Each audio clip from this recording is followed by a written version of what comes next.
I think we have everyone here, Brandy.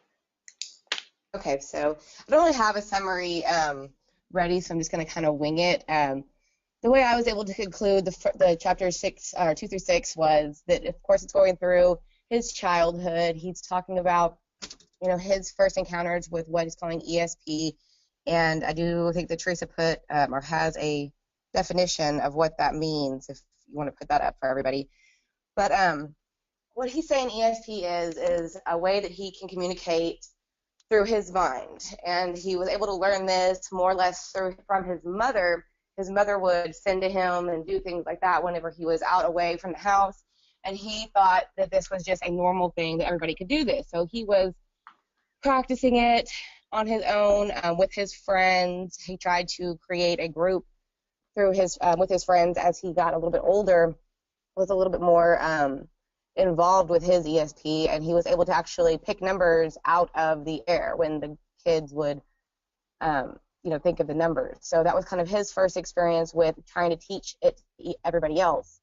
It does talk a lot about how he was bullied and things like that, and that was one of the other reasons why he was really involved in ESP, because he was able to, what he called the Jedi Force and Pulse, where he was actually able to hurt somebody using the same technique. So I guess I'm going to kind of open it or leave it with that, because I don't want to go too far. I know I'm a little bit further on in the book, so I'm trying to remember where chapter 6 ended. No, I think you're doing a great job. I think that you're talking about, I think that happened in chapter 4. So yeah, I think that you're good.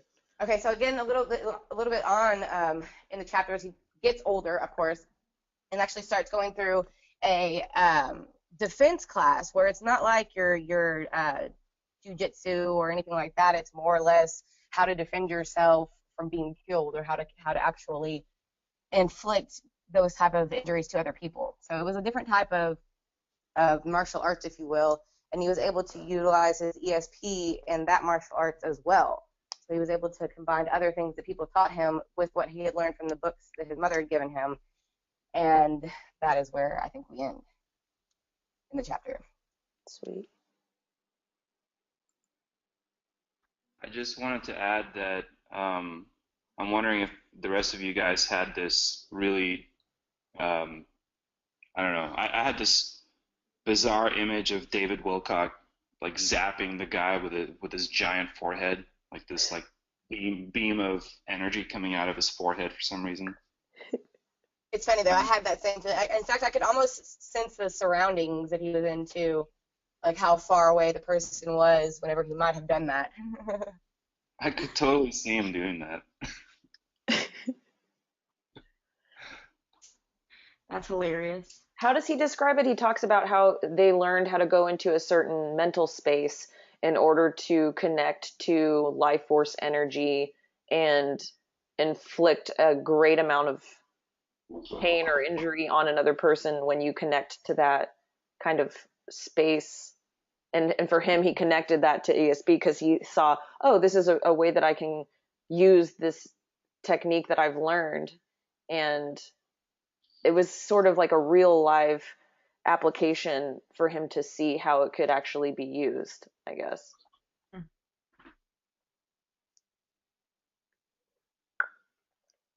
reading over this little thing you have up. I haven't had a chance to read it yet. Okay, so yeah, let me just read over this really quick. So we're talking about ESP, and that is the sixth sense. That's also what it's known as.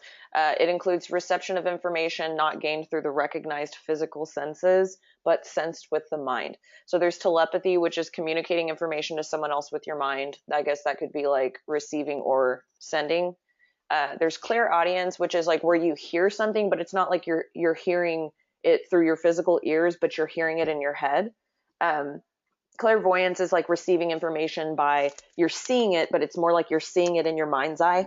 You're not seeing it. Well, I mean, I guess some people might actually think that they're seeing it. And then you have claircognizance, which is just when you have some friends, or you might have experienced this yourself, where you just knew something. You just knew through your intuition, like, I just know that this is true, and it turned out to be true. That is a description of claircognizance, clear knowing. Clairsentience is when you feel something really strongly, you can sense other people's emotions, and it just kind of makes sense to you in a certain way where you just like feel like something makes sense and you just feel it. Precognition is seeing something before it happens, obviously. Retrocognition, I had never heard this term before, thought this was really interesting. This is like knowing something about a past event which you didn't know at all. Like you couldn't have been learned or inferred by normal means, but it's something that happened in the past that you knew about in depth. That's So interesting. Mm-hmm. That last one kind of makes me wonder if that's what I think I told you all about the dream I had about my grandfather passing away. I don't know, would that be considered that because it was a past event Mm-hmm. that I knew had happened, but I saw in a dream? Yeah. I have a feeling that retrocognition happens a lot in dreams. I don't know why. It just seems like, Right. yeah. Well, that kind of that resonated with me whenever I hadn't really heard of some of these before, but that one especially. Mm-hmm. But this is my first time actually looking at all the definitions.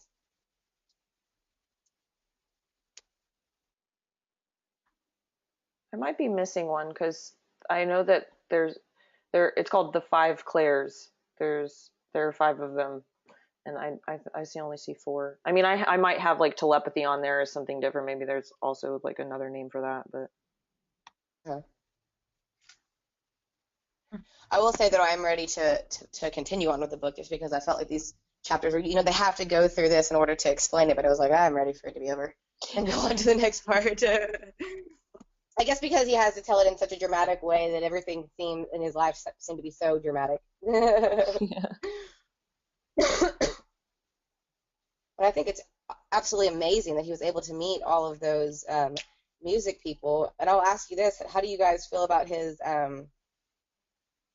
him saying that there's all those messages in the music, especially the Rolling Stones? Yeah, that was interesting. I didn't realize that about the Rolling Stones, but after he mentioned that, it was pretty obvious. I mean, you can look up the lyrics to those songs, and the Rolling Stones symbol is a tongue sticking out. It's pretty blatant. Kind of makes you wonder, did they actually write their own music, or was it written for them and they were just performing it? Yeah, that's a good question. Because that's what it would sound like to me. Because as artists, they're going to do whatever they can to make that money. They want to perform. They want to play. So if there's a record label that's offering them this music, it's going to be amazing. We're going to promote it. I would think that they would play it and not even realize what they're even saying. Either that or the record label themselves know the types of bands that are portraying a certain message, and they take on those bands and make them really famous.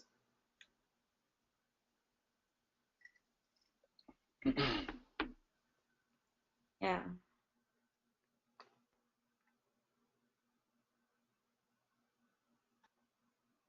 So does this, I had that question that I had put up, and I guess it'd be more or less for Greg, but does ESP, does that have anything to do with quantum physics, or are they completely two different things, or do they relate to each other? Yeah, that was a really interesting question, something I've been thinking about for a while. The problem is, so even quantum mechanics cannot really explain ESP.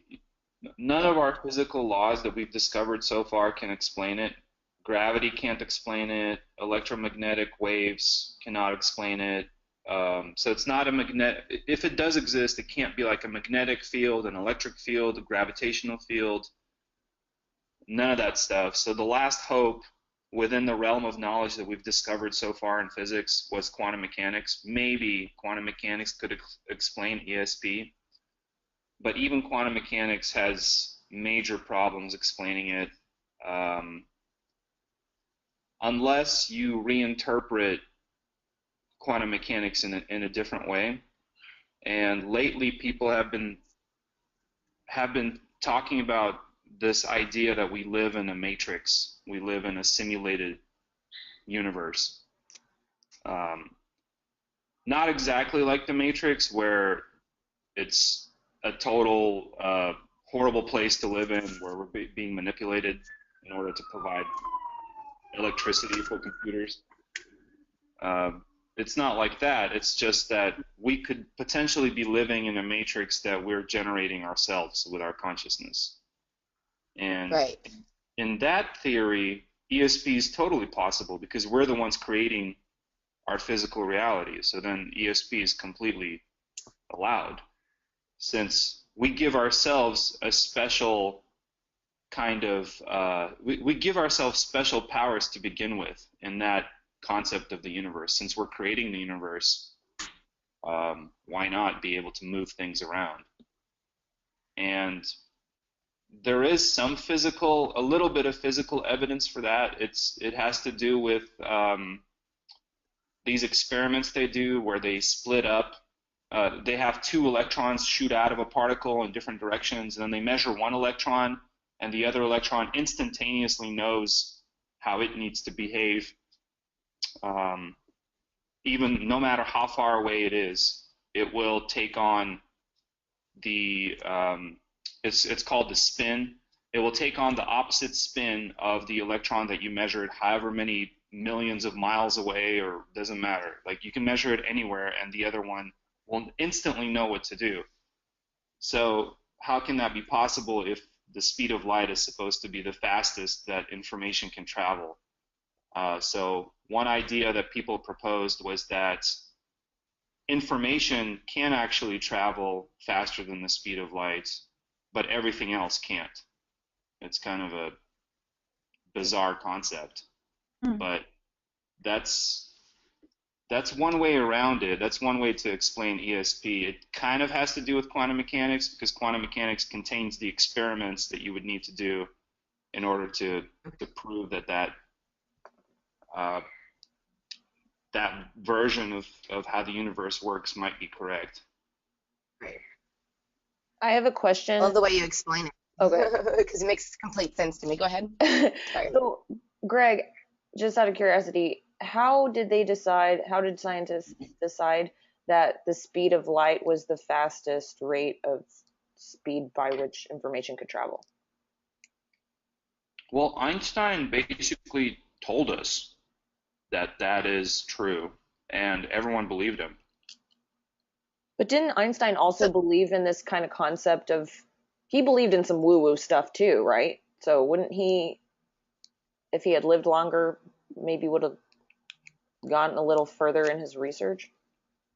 He did. He did a lot of stuff with quantum mechanics too. He had a lot of doubts with quantum mechanics. He didn't think that the nature of the universe was statistical. Like, if you zoom in to a fine enough level that things are just statistical. Like, there's a 50% chance that the atom's going to do this, 50% chance is going to do that.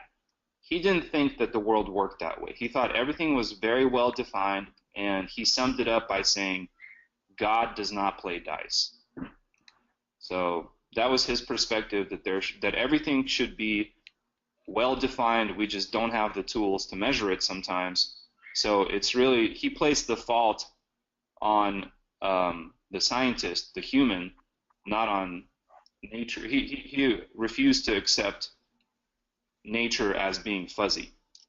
Gotcha.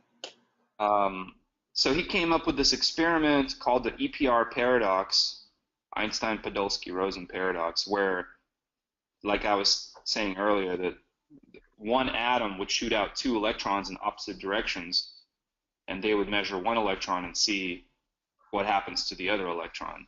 And every single time they did that, they had a perfect correlation of whatever. If the electron that went to the right, they measure it, they got spin down, then the other electron would be spin up, because they know that the spins have to add up to 0 total. So every time they did this experiment, they got the same result, meaning somehow the electrons it seemed like they could communicate that information to each other, which would violate Einstein's theory of relativity, that the speed of light is the fastest you can transfer information. That would be a problem for Einstein.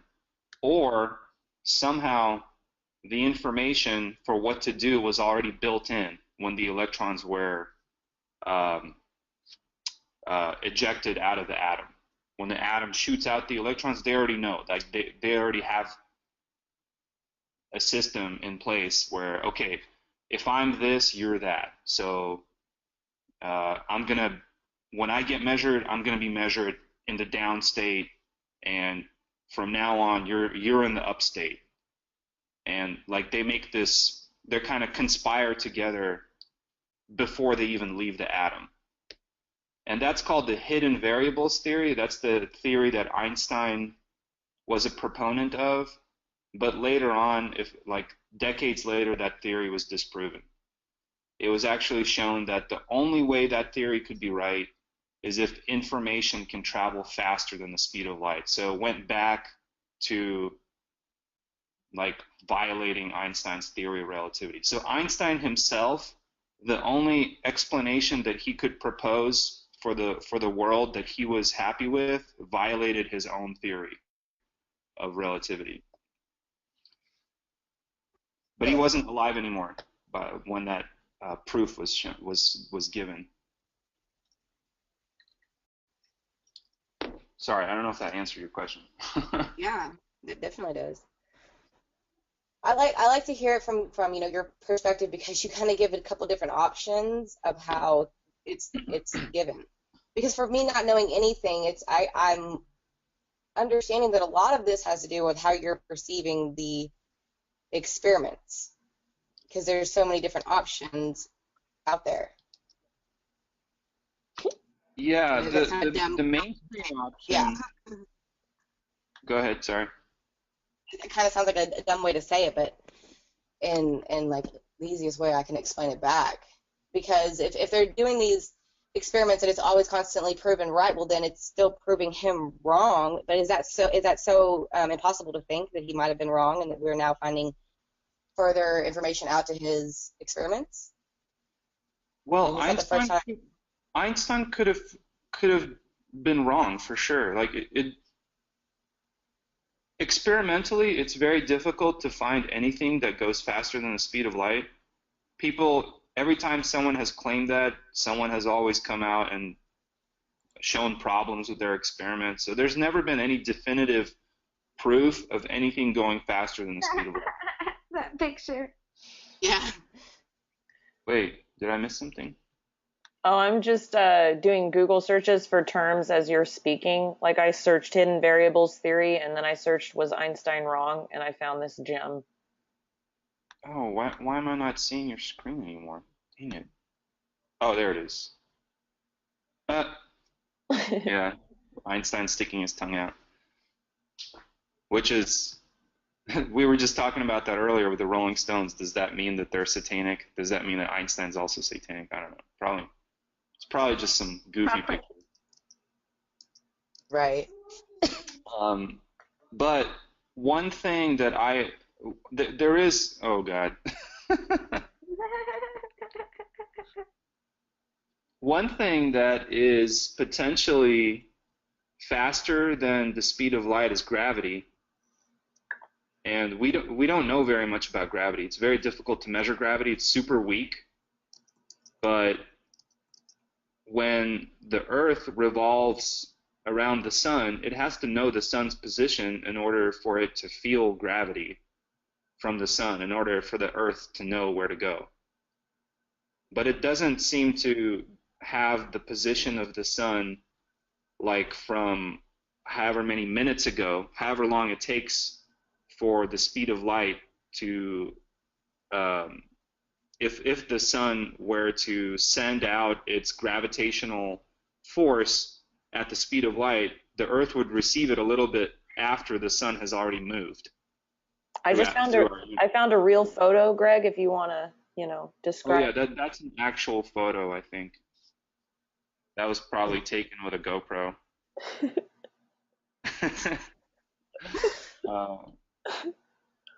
Yeah, some people think that it doesn't make sense for gravity to travel at the speed of light. It's too slow, because then planets would always be like lagging.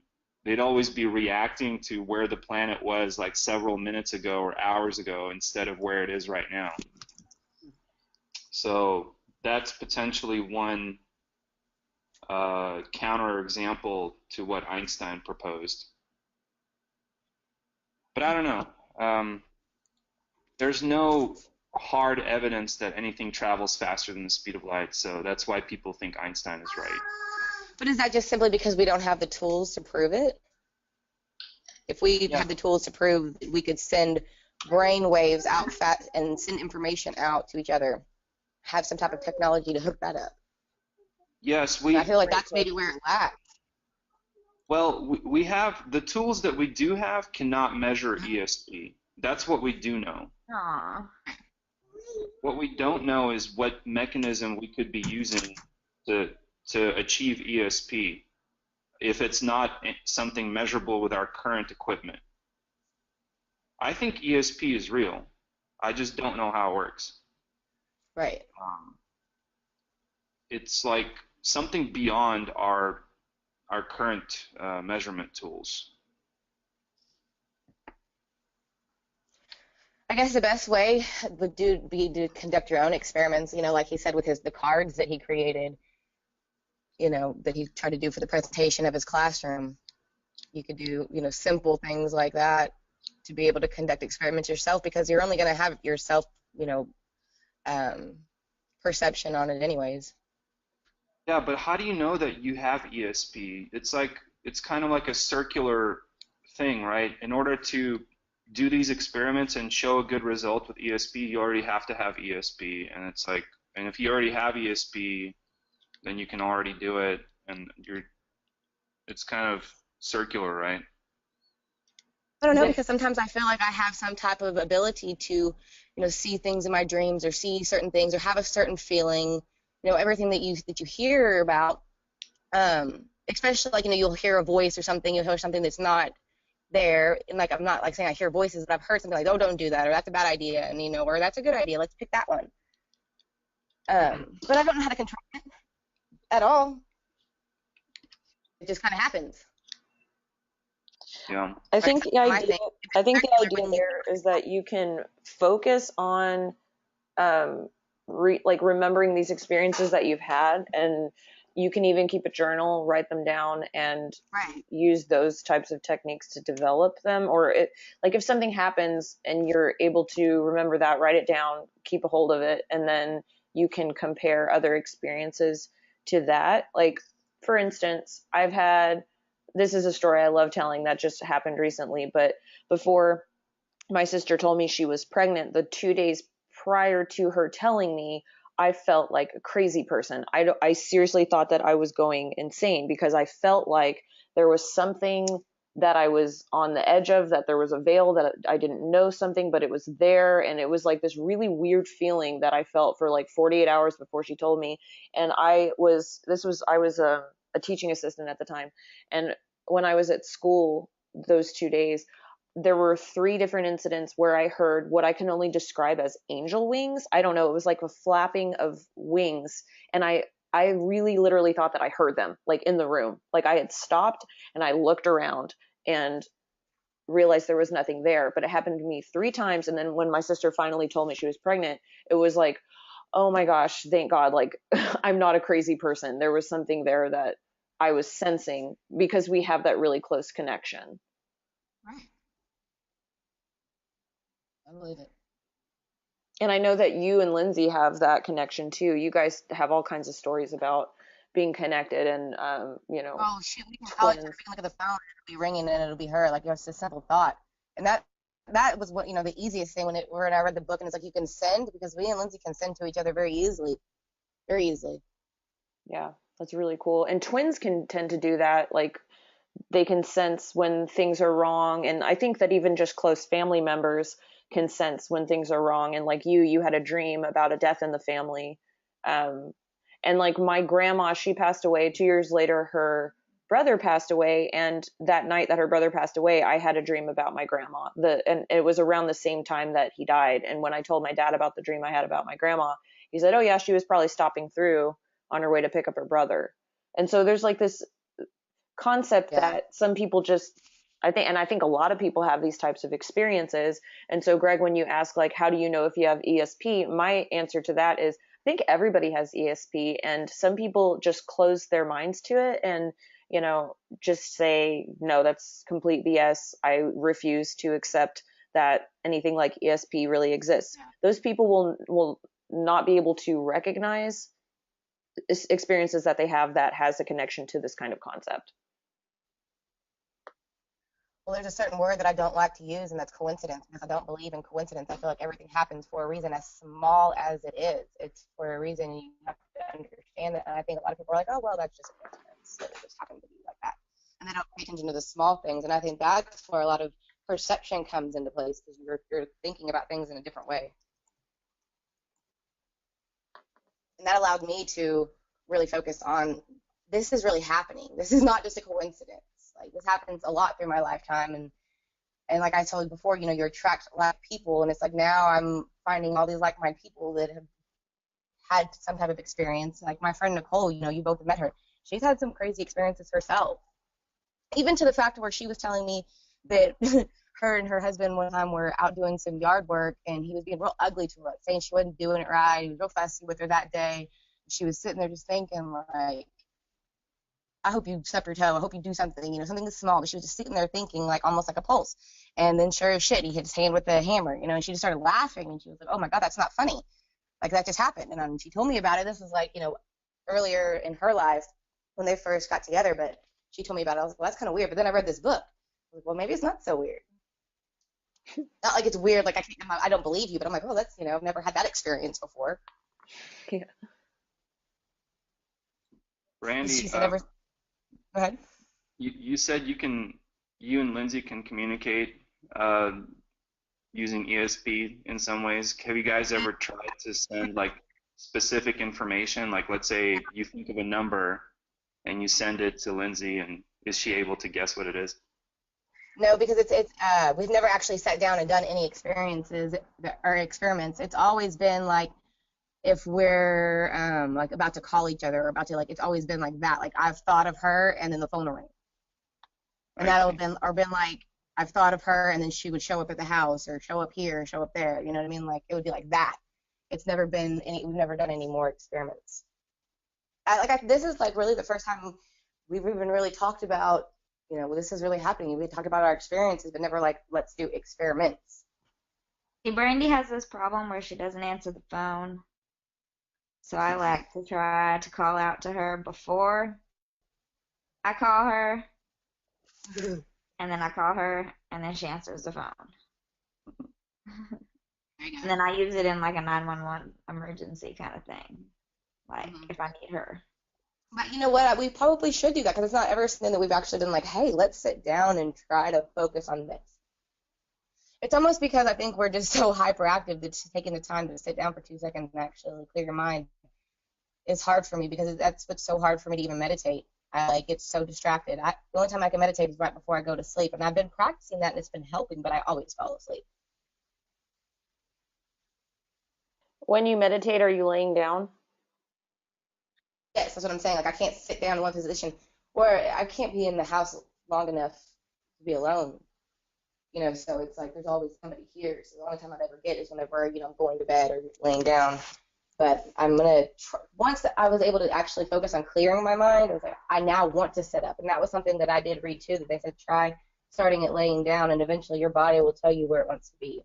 And I'm actually feeling that, because I was doing it this morning when I woke up. It was like I felt like I needed to get up and do it, but of course everybody else had gotten up at the time. You gotta get a meditation cushion, girl. Like one of these. Bam. Check this guy out. Heck yeah. Check this guy out. Oh, what about this chick? That'd be Lindsay, because she has so many towels. She'd be sitting on all her towels. And on my blanket. Moundo comfort. This one's tight. Whoa. I think that's definitely something I'd like to try, because I've been, even with my friend Nicole, Yeah. She's pretty out there with her ESP as well. In fact, she's had several stories where she's. Oh. You what? Go ahead. Oh, that one's pretty. Oh, she was just telling me that she's had several ones where she's been outside, like her and her husband chopping down trees, and she feels like she has somebody standing over her telling her which trees to chop down. And she's like, it's the weirdest feeling that I've ever had.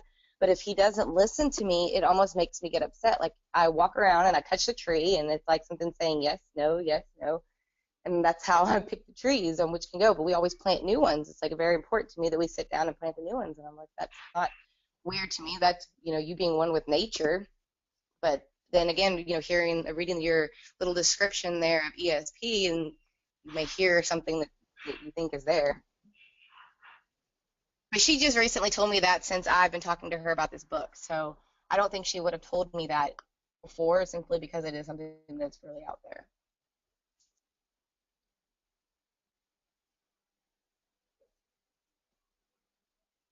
Hello?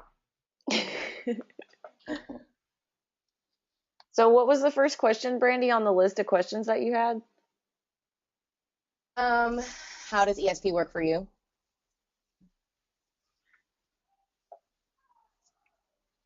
To get a hold of my sister on the phone. Huh? Can you hear me? Yes. Can you hear me? Yep. I have a bad habit of like ignoring my intuition, so I would say to get a hold of my sister. Nice. What about you, I'm Greg? trying to work for me. That's where I'm at, because I can recognize that, obviously it's not something that I'm just making up in my head. But those things are really happening. So how can I make it work to my advantage? Be better prepared for my life, I guess. Yeah, I wish I had stronger cases of ESP to report, but like other than that dream I had about the tsunami in Japan, I have never had any kind of clairvoyance abilities, even though I've been interested in that stuff for a while. I just have never seen anything like really obvious. Just some things here and there that were kind of like a hunch that something would happen and then it would happen, but never something just very specific, very definite. Like this is the number that you're gonna see, and someone like shows me that number. Although lately I have had one weird thing happen. I'm not sure if it's ESP, but it is a little bit too weird of a coincidence that we keep seeing. Teresa started seeing it too after I pointed it out. I keep seeing the numbers 9/11 all over the place, and that's been kind of weird. So like every time I look at my cell phone to see what time it is, it'll be like 9/11. Greg, why don't you tell them about that experiment that we did? Because you got that book called, what was it? Psychic. Oh, yeah, Psychic Exploration by Edgar Mitchell. So Edgar Mitchell was one of the astronauts, one of the first 6 people to land on the moon. And he was really into telekinesis. They were actually on their way to the moon. I forget which Apollo mission it was, maybe Apollo like 16 or something. But on the way to the moon, he actually tried to perform telepathic experiments back to people on Earth. Huh. Let me ask you this. Yeah. I've heard so many, like stories that they may have had some type of extraterrestrial activity when they went to these moon explorations. That was one of the reasons why they were even going. Yeah, they have actually a lot of the original astronauts like Buzz Aldrin talked about seeing an unidentified object, and quite a few of the astronauts, like if you take the astronauts, their beliefs about UFOs are not average.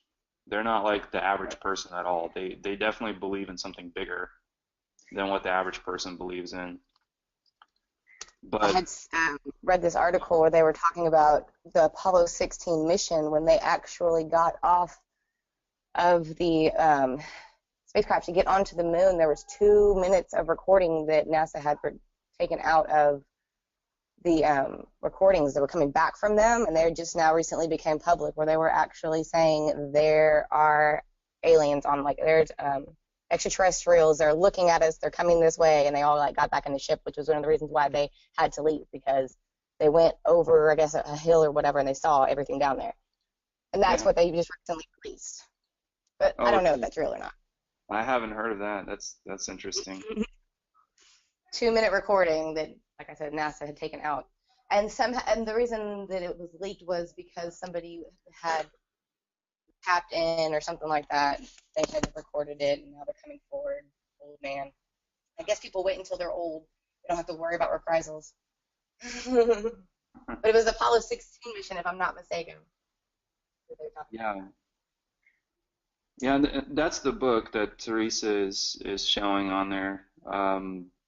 It's a pretty interesting book. It's more like a compilation of a bunch of different studies and different like little articles.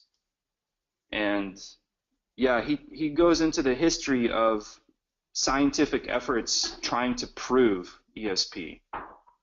And you know, I'm coming from a scientific background. For me, that was really interesting. Has actually anyone like definitively proven an effect exists? When you start looking at the scientific data, it's actually overwhelming that the support that ESP has in the scientific community. Like there are tons and tons and tons of papers, experiments with all kinds of different setups that show there could be an effect. So like for instance, he talks about dice. One of the earliest experiments was they just had people try to guess what number they would get on the dice. And it turned out that they could guess better than just random chance would allow. Then they had experiments where people would try to guess, they would roll dice down a little like plane, and there would be a piece of wood that the dice would have to hit, and they'd either go to the left or to the right of that piece of wood, that barrier, and then, you know, people could even guess which direction the dice would go. And there's all kinds of different experiments that showed an effect exists. So I actually tried to replicate these experiments in the past few months. I've replicated one of them, but I have not taken enough data to say if it works or not. I basically replicated the coin flipping experiment, but the coin flipping is achieved with something called a random number generator. It's basically a little gadget that spits out random numbers. It's like it's a hardware device. Yeah, kind of similar to, yes, basically what Teresa is showing. Oh yeah, Go ahead. I've seen it before. Yeah, like you plug it into your computer and it gives you a nice stream of purely random numbers because it's coming from some randomness that's inside of that box. There's some random thing happening, like it can be quantum mechanical, it could be like heat, it could be sensing like some random fluctuations in the temperature of something or the electrical charge of something, and from that it can create pure randomness.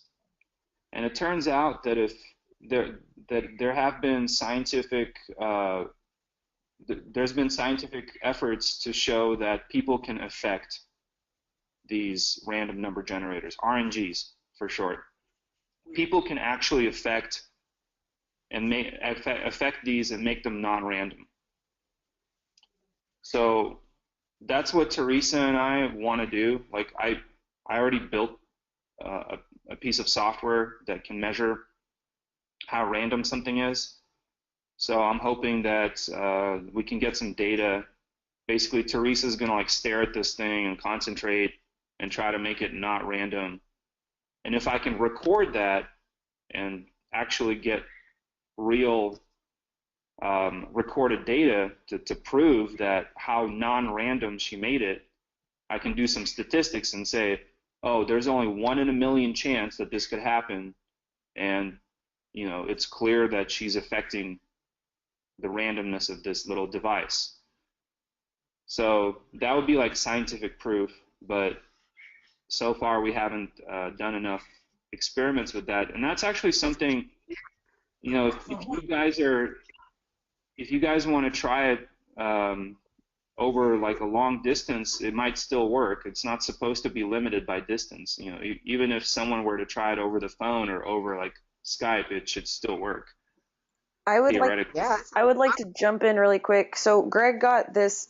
We started doing research about this stuff when we were reading. I don't know. We read a lot of books, but we found Edgar Mitchell. Don't remember exactly how he bought this book, Psychic Exploration, and started reading it. And the very first experiment we did was an experiment involving, like, we grabbed a book we'd never looked at before. It had a lot of pictures in it, and we sat across from each other, and I he had a piece of paper and a pen and a blindfold and earmuffs, and then we started a timer, and I flipped open the book to a random page and then chose an image and then tried to project that image to Greg. And he spent, I think it was maybe between 3 and 5 minutes, trying to focus on receiving that image. He would write down any images he received or any words or phrases or colors or anything that came to mind. What we found in this experiment was that there were some instances that the overlap was crazy. And what we found out was that I was really good at projecting and he was really good at receiving, but the other way around, we were weaker. Like when we'd switch and I would try to write down and he would try to project, I wasn't so good at receiving. But one example that I really like to give was I had opened up to a page and it was a blue butterfly, and I pictured it in my head on a branch flapping its wings. And the image he received was, he thought it was a bird, but he said there was nature around it, and he moved his hands in the motion of wings flapping. And that was so crazy to me because it was exactly the motion that I was projecting to him.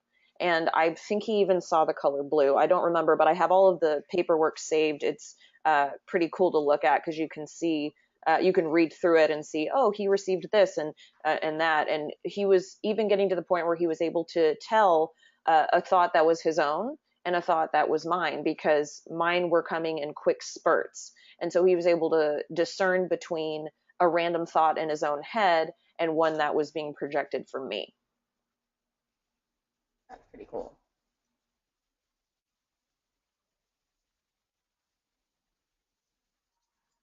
So I need to be doing some more experiments like that so that I can have my own definitive, hard evidence. Because what I'm hearing is, there isn't really much out there, so you have to conduct. And I think Lindsay and I should definitely sit down, and maybe, or even, you said that distance doesn't even matter. We should still be able to send numbers if you're focusing on each other. I think that regardless of what, go ahead, Greg. No, sorry, go ahead.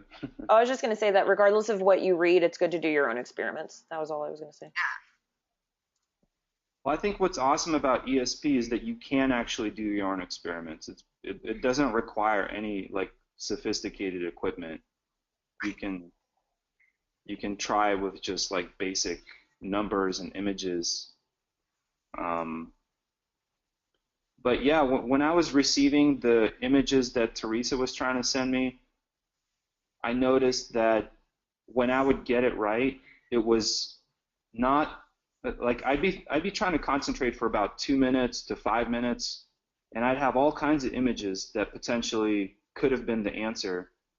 And what I ended up figuring out was that the closest I could get to the actual thing that she was sending me was the stuff that appeared for the smallest amount of time, like the quick flashes.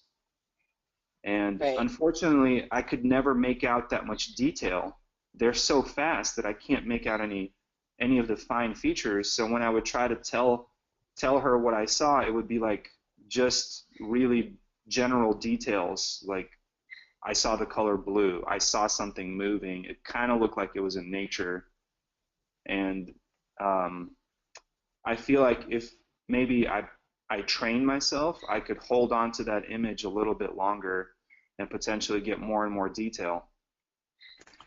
I do think breathing has something to do with that too. So I don't know like what your breathing technique was during that, but they definitely say, when trying to do things like even take deep breaths, long, hard, deep breaths. I didn't do any kind of special breathing. So if there's a special breathing technique, that would be really interesting. Well, that's what I heard. That's what he was saying that he'd do, like the real deep breaths and try to get himself into that centered position, I guess, where you're not focusing on anything. You have to get there first before you can send or receive, from what I understand. But I don't know. Like I said, I've not really tried it.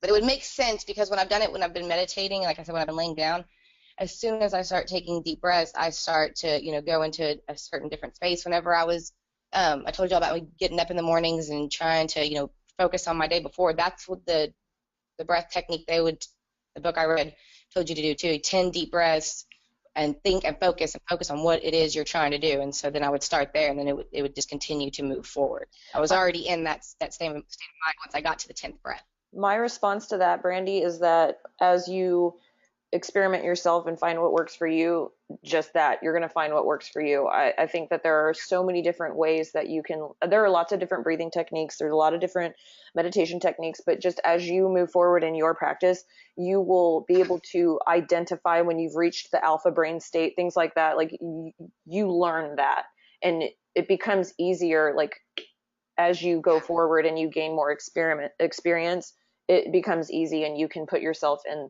certain brain states just because you know how to do it. And my example there would be like Abby, who has been meditating for a long time. She was able to do this random number generator experiment when she came to visit from Rhode Island. Greg set her up, and she was very successful at this experiment. She is very good at moving into certain brain states very easily. It was really fun to watch her because she's really good at it. And you're right. Maybe she took a few deep breaths and, said some affirmations. I was able to get her. Lindsay was also telling me, like, I don't know where she went, but she was also telling me when she had her panic attacks, like she would have to like count or take deep breaths, or even like sometimes listen to music, like if she was at home and had a panic attack. But counting and taking deep breaths definitely calmed her down. Yeah. But I had just read that in 2 separate books, and so like I really started focusing on doing that, trying to get to that brain state, and that it's been effective. Just breathe because in I hadn't been shit. focusing for such a long time. Like I did it, such a long time ago, and then just kind of stopped thinking about it, and just kind of even when going to sleep, I didn't realize that you're just like breathing normally, not like breathing deeply. And so the more that I've been practicing it, the better it's been. Just breathe in the good shit and breathe out the bullshit. Yes.